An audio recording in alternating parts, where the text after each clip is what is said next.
Name? My name is Samantha. At the beginning of the talk, you talked about ways to preserve culture. You said language was very deep as opposed to taking off your shoes is not as deep. What are some other ways you believe can be used to preserve culture?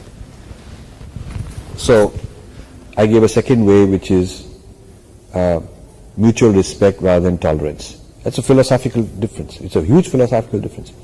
So what I'm explaining in this book is certain ideas, certain principles, like the principle that myself is, I am originally divine. I have a divinity born in me. I'm a manifestation of divinity, is not acceptable by the other Abrahamic religions. It's not possible.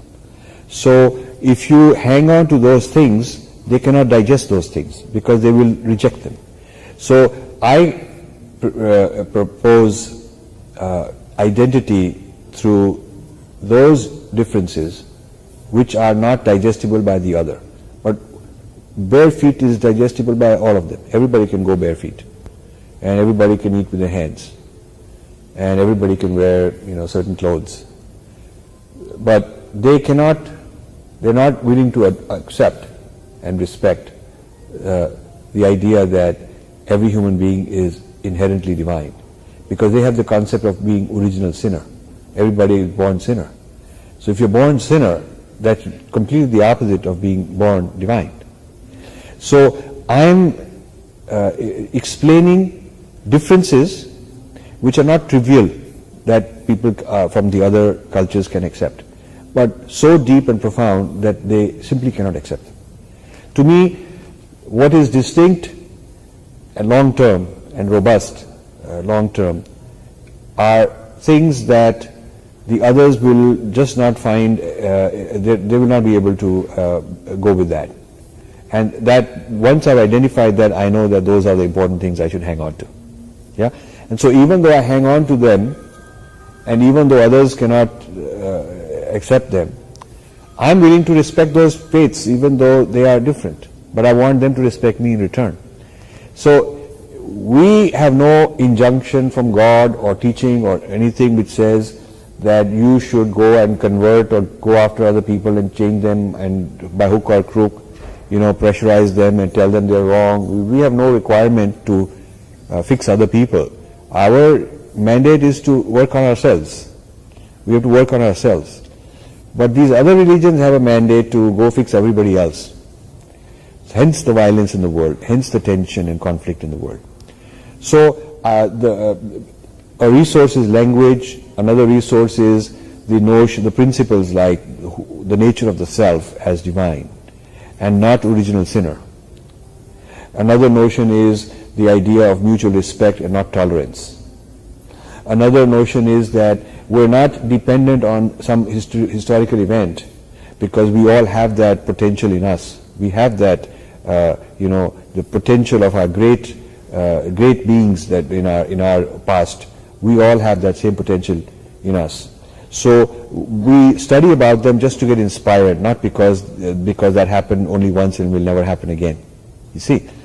So in science, you accept truths which are provable, which can be validated again by someone else, correct? You cannot accept something which one guy claimed and nobody can ever have that same experience. You can't do that. If I tell you that in my laboratory I experienced this, but none of you can ever experience that same thing in your laboratory, it's not verifiable, and science will never accept that. Because if I claim something in my laboratory, then many people will have to be able to get that same result in their laboratory. That's how science works. So our tradition says that if a certain rishi, a certain very advanced being in the past experienced something in a high state of meditation, very profound insight, then all of us have that same potential. Of course, we may have to work really hard and achieve that same state. A lot of discipline, a lot of training, a lot of meditation has to be done to achieve that same state. But we are able to do that if we try. So that's a scientific claim, because people can verify it for themselves. But another faith which says that once upon a time there was this, God came and this is what Jesus heard, but no other person can ever have that again. Science should not accept that, because it is not reproducible, it is not verifiable, it is unique, one of a kind, that will never happen again. And in science you don't have those kind of, you cannot rely upon such an event as an axiom. You cannot axiomatize such an event. Yeah. So if you have a scientific mind, you should be saying, okay, what's the empirical? Does dharma have an empirical foundation? And the answer is yes. In this book I explain a lot of things which yogis experience, and they teach you and tell you can experience it too. So it's not that I have this only and you can never have it. You can have the same thing. So in the Abrahamic religions, they're not willing to make claims which are such that you can have the same experience as Jesus had, or Muhammad had, or Moses had. You see? So there is a radical difference, and if you understand these principles, they are not a short conversation job. You have to invest to understand these things. Once you understand them, you will know how to move a conversation in a certain direction that you're having with people of other faiths.